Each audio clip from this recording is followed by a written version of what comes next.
நிறைமாத நிலவே வாவா நடை போடு மெதுவா மெதுவா அழகே உன் பாடு அறிவேனம்மா மசக்கைகள் மயக்கம் கொண்டு மடிசாயும் வாழை தண்டு சுமையல்ல வாரம் சுகம்தான் அம்மா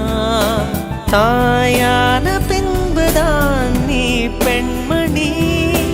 தோள் மீது தூங்கடி கண்மணி கண்மணி காலையில் தினமும் கண் விழித்தால் நான் கைதொழும் தேவதை அம்மா அன்பென்றாலே அம்மா என் தாய் போலாகிடுமா இமை போல் இரவும் பகலும் என்னை காத்த கண்ணையே உனதன்பு பார்த்த பின்பு அதை விட வானம் பூமியாவும் சிறியது